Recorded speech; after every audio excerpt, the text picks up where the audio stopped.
Welcome to the Living the Dream podcast with Curveball. If you believe, you can achieve.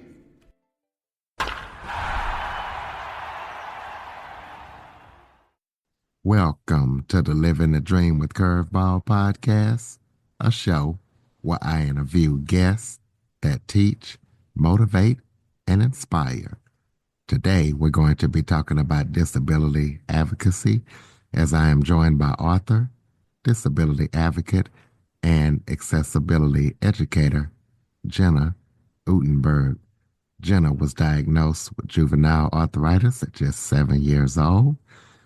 In 2020, she was a Bush Fellow. We'll be talking to her about what that is, and we're going to be talking to her about everything that she's doing to help create and make accessible spaces for everyone. So, Jenna, thank you so much for joining me today. Yeah, thank you so much for having me, Curtis. Why don't you start off by telling everybody a little bit about yourself? Yeah, so as you shared, I was diagnosed at age 7 with juvenile rheumatoid arthritis, and I was a manual wheelchair user since age 8, so my disease progressed pretty rapidly. I grew up in a small rural town on the beautiful shores of Lake Superior on the North Shore in Minnesota. That came with lots of different challenges. Being back in 1988 was my diagnosis date. So a couple of years before the Americans with Disability Act or the ADA was passed. So lots of interesting, for lack of a better word, fights to gain access, to gain rights, to gain equal access to things that my peers always had. I went to a local university for 2 bachelor's degrees. I have one in vocal music education and one in instrumental music education. I went on to have a 19-year career as a music educator, both in private studio, in charter schools, and parochial schools, and in public schools. I am a 2017 Blandin alum, so that was for community leadership training. Like you said, I'm a 2020 Bush Fellow. Looking forward to talking more about that and that amazing opportunity and how that changed my life. And when I'm not out on the trail in my Firefly, that makes my manual wheelchair into a like a 3-wheeled electric kind of scooter, kind of like an e-bike, but with a wheelchair. You can find me playing card games and board games with friends and family. You can find me coaching Lego robotics, which has been a passion of mine for the last 12 years. And you can just find me reading books and doing all the things and having great conversations with people. Yeah, let's go ahead and get into that 2020 Bush Fellow. Kind of explain to listeners what that is and how it did change your life. Yeah, so the Bush Fellowship, the foundation resides in Minnesota, but the fellowship is for anybody that lives in North Dakota, South Dakota, Minnesota, or the 23 tribal nations that are in those geographical locations. And when I went through it in 2019 to be selected as a 2020 Bush Fellow, there was, I believe it was like a 4-step application process and really deep diving questions around your self-reflection, around your leadership, around the things that encourage you and inspire you to continue on as a community leader, and also the things that are challenges or hindrances or barriers that you need to overcome, or maybe self-care, soul care type situations. And so with it, you can do a pre-described um, fellowship, meaning you could use it for future education or further education. So getting another bachelor's, going on for a master's, working on a PhD or certifications, or you can kind of go on your own self-adventure, which is what I chose. And so 2019, everything was normal, right? So the tagline for Bush Fellowship is to think bigger and think differently. And so in that application process, it had me, who had never flown before, dreaming of wheeling in places that the civil rights and disability rights activists have walked and wheeled. And so I wanted to go to Berkeley, California, of course, right? See where Section 504 came to be after months of sit-ins and see where Judy Heumann rolled and see where Ed Roberts and be at UC Berkeley campus and all the amazing accessibility that they have that many places in the United States and worldwide don't have. I wanted to go to Bradford Woods, one of the leading rehab centers in the Midwest. I wanted to travel to a community in Florida that completely revamped all of their restaurants and their whole hospitality industry. So in their small community, everything had power doors, all bathrooms were accessible. Where disabled advocates that I know have gone personally, and people have asked them, so what do you think about our accessibility? And they felt weird and different, and they couldn't figure out what that weird and different thing was, but it was because every need was met and they didn't have any barriers they had to overcome while they're on vacation. And I wanted to travel to the most accessible country in the world, which is Sweden. They have earned that distinguishing award many, many years. And so here's this, young woman from the North Shores of Minnesota who'd never flown before and who had made these four ginormous plans. And we were told in, I believe it was May of 2020, that we were Bush Fellows, and then it was announced to the world in June. And we all know that in March, the whole world changed. And especially for someone like myself with not only my physical disabilities, but I also have immunocompromisation, both from diabetes and from multiple medications that I'm on for some of my medical conditions. And so it was the first time that I had the experience of what it's like to have an invisible disability, because I'm so used to everybody seeing my wheelchair and what that means. But a lot of times people don't understand those next levels of invisible disabilities. So it was a very pivotal time in life. During that time, I also was told from my school district that they were no longer interested in accommodating my work from home order, sorry. And that kind of led to an identity crisis a wee bit. After being a music teacher for 19 years, that was a hard pill to swallow, but that's where accessibility educator came from. Okay. Well, explain to listeners what an accessibility educator is. It's kind of a term that I kind of coined on my own, or that was kind of given to me. So the way that I view it is I felt in that during that identity crisis, I felt like I was never an educator again. And that's not true, because once you're an educator, you're always an educator. And we just look at the world differently. We look at it from multiple hats, different lenses, different viewpoints, asking curious questions and wanting spaces to be equitable, maybe more so than the common person. And we typically have a more self-reflective practice as well in the educator world, because we're always trying to do our craft better each day, each quarter, each classroom for each kid and each family. So then, of course, the accessibility part for me is more based in my life story of being a mobility disabled person. I never want to speak for disability culture and community as a whole, because I can't live and experience all of the different disabilities that are there, but I can be a conduit for others to hear other people's stories and embrace that everybody's story is important, disabled or non-disabled. Okay. You also said you coach Lego robotics. So explain to listeners what that is. Yeah, it was an unlikely pairing. I had a retired engineer come into my music room one day, and he thought I was going to be like a math or a science teacher. And he came in and he saw these xylophones and recorders and all these typical general music classroom instruments. And he's like, wait, you're not a science or math teacher. I said, nope, I'm music, and I'm the cog of the wheel that brings all of the different disciplines of learning together. And who knew that I'd be starting my 13th season as a FIRST robotics, Lego robotics coach. And so FIRST is an international nonprofit organization that provides, I believe it's four different levels of robotics. So many listeners that are in the United States and actually throughout the world would probably know FIRST robotics competition. So that's like in our world, the high school level of the bigger robots that people work together with industry leaders and sorry, I can't remember my word right now, but they create using all of the different metal pieces and the gear structures and very high level coding and they're doing all the welding and all those kinds of things to create the robots.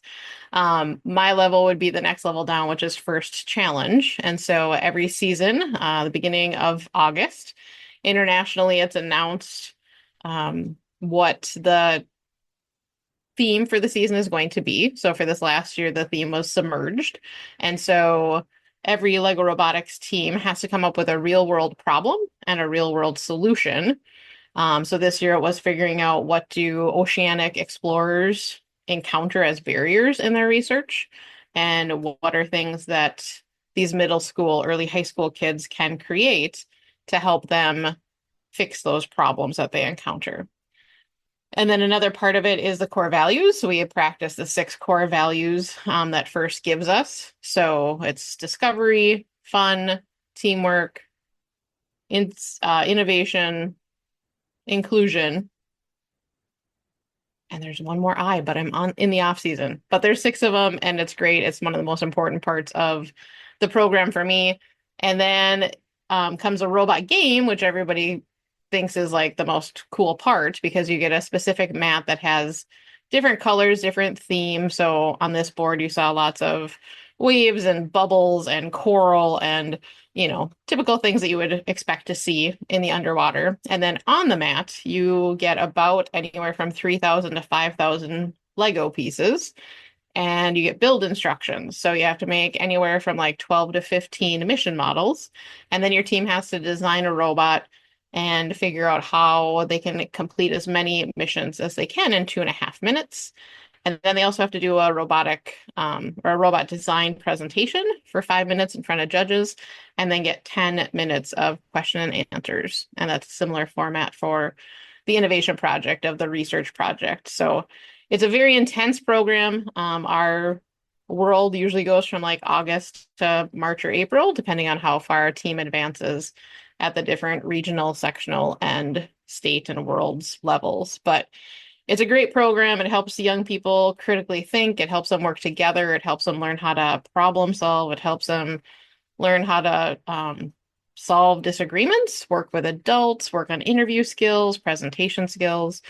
It's a lot, but it's really worth it. And it kind of makes a microcosm of a family in between every team. And then we have outreach where we get to know other teams and just really celebrate the spirit of first.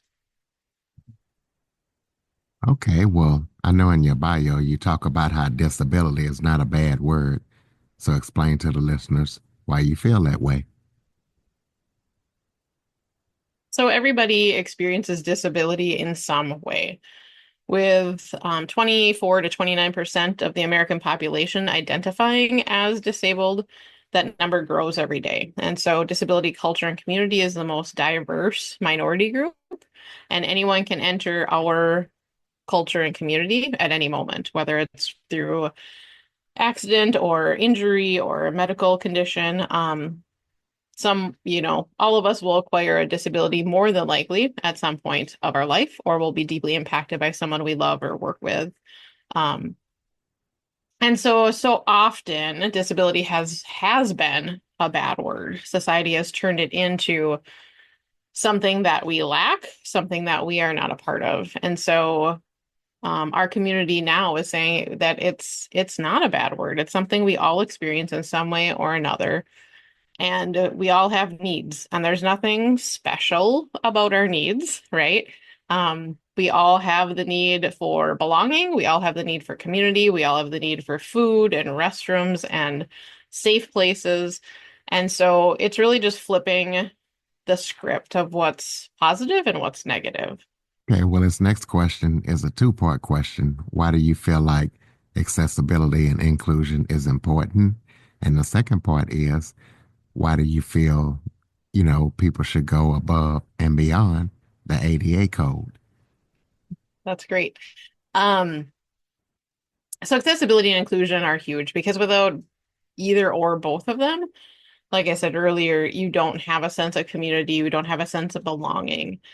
So often in my work with Above and Beyond with You, my nonprofit, So often people are focused on getting mobility disabled people in the door, whether it's a ramp, whether it's a power button.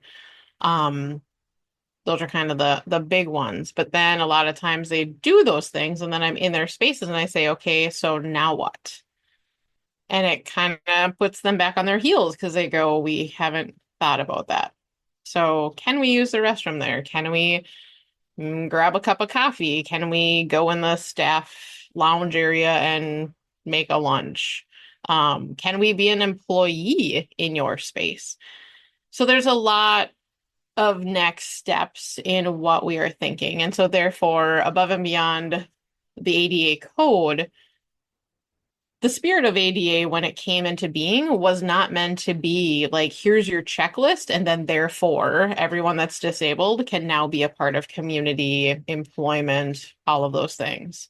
The spirit of the ADA was, here's some general ideas, here's this thing called universal design, here's how we can help people with different looking needs, different time needs, different physical needs, to be a not just a contributing part of society, not just people that can be gainfully employed, but like truly a part of all parts of community. And so with Above and Beyond with You, we work hard at trying to get that message across that we want commitment to the ADA. We want commitment to making things accessible and inclusive for all people, and not just a checklist so you can feel good about yourself or not good about yourself, but that we're working together in partnership to make sure that we are doing the best things possible so everybody can be a part of life and the things that are going on in these spaces and places. Well, share a challenging story with listeners from your life, that helped you and encouraged you to grow and move forward. Let's take a quick break. Okay, everybody, it's Michael E. Cullen II. And I'm Sesame and Carta from the All Too Real 2 podcast. We're passionate about movies, TV, and pretty much all things pop culture. Dive into the chaos of failed sitcoms, direct-to-video sequels, and the quirky realms of cinema and TV. Join us every Thursday for your dose of All Too Real 2 entertainment. We'll guide you through debates like whether Howard the Duck qualifies as a superhero. Ponder if Larry the Cable Guy could be the new Rock or Schwarzenegger. Discover if some shows and movies should have stayed in the cutting room. Ever heard of a sitcom featuring that dictator with the funny mustache? Well, we watched it. We're dedicated to unraveling the peculiarities of pop culture, sometimes with awesome guests. So, if you're into the eccentric world of pop culture, listen and subscribe to All Too Real 2. Available wherever you find podcasts and on Age of Radio.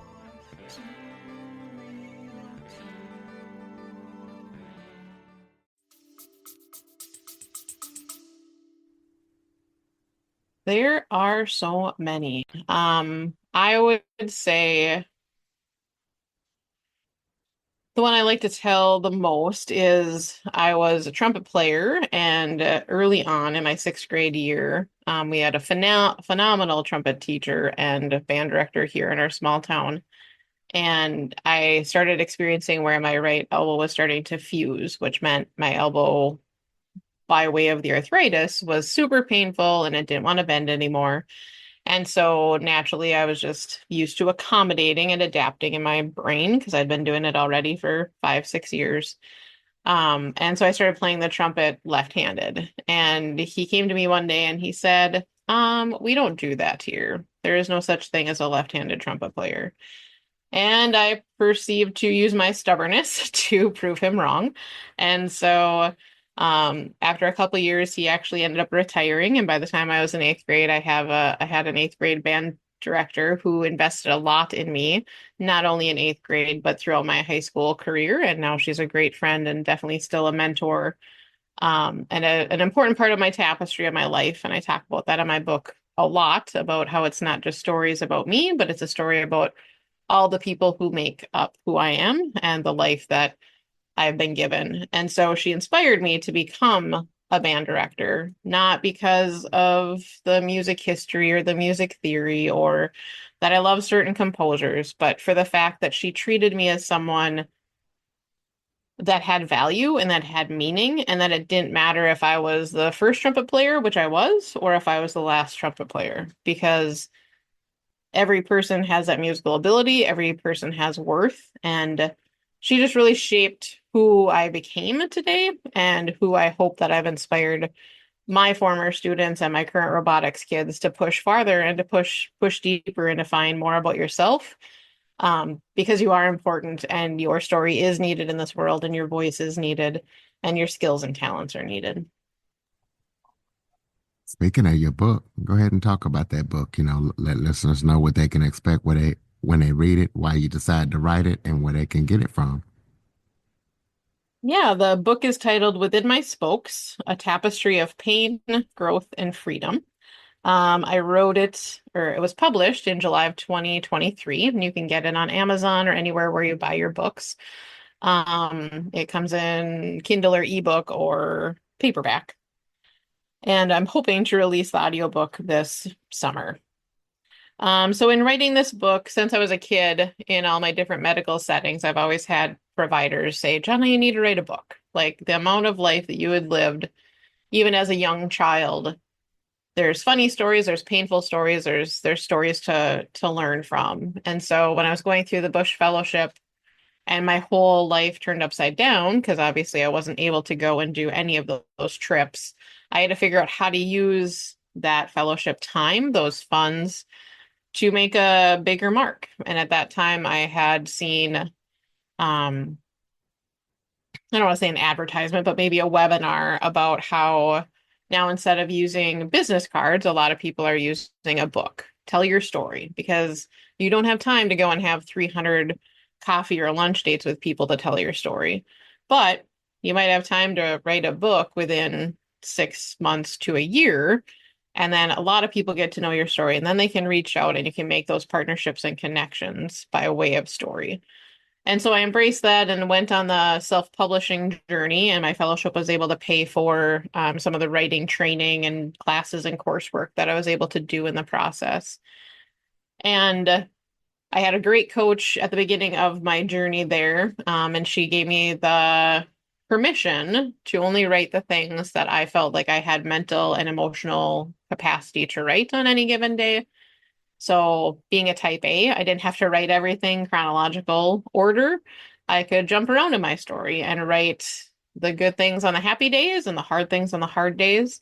And I will say that in the writing process, it has been therapeutic to get to another level of maturity in my disability, another level of acceptance in my disability, and another level of passion to right the wrongs that happened to me and my family growing up before the ADA and early ADA days, and try to make it better for the families and especially the young people that are facing the disabled life in the areas that I'm currently living. Well, tell us about any upcoming projects that you're working on that listeners need to be aware of.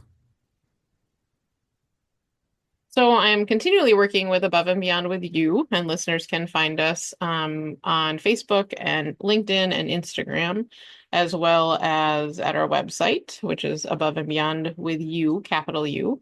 And the title of the nonprofit came out of, like I said before, Above and Beyond Code, but the With You is a nod to my musical career because, as you can know by my last name spelling, you can only imagine a little 5-year-old or kindergartner trying to say, "Hey, Miss Udenberg." So they kindly changed my name to Miss U. So it's Above and Beyond with You is a capital U, but it also stands for, more importantly, that our nonprofit is a lot of people tied to the education world, whether they are paraprofessionals or educators or adaptive PE teachers or occupational therapists in the school setting. Um, we all come at the work that we do as a nonprofit from that educational lens, and we want it to be a partnership with all the people we work with, whether it's individuals or small businesses or state agencies or beyond. We want that connection to be a learning one for both sides and being mutually beneficial, not just a drop in the pan of a one-time connection with the entities or agencies. Okay, well, you answered my next question. Throw out your website, Above and Beyond with you, capital U. So close us out with some final thoughts. Maybe if there was something that I forgot to touch on that you would like to touch on, or any final thoughts you have for the listeners, and give out that website one more time. Yeah, so the website is www.aboveandbeyondwithyou.org. There's a contact us format on there. There's more where you can see the services we offer. There's also a link there to get my book within my spokes. Final thoughts, I guess I would say embrace where you're at in your disability journey, whether it's you yourself are disabled, someone you loved is, or maybe it's a neighbor, someone you just kind of know of.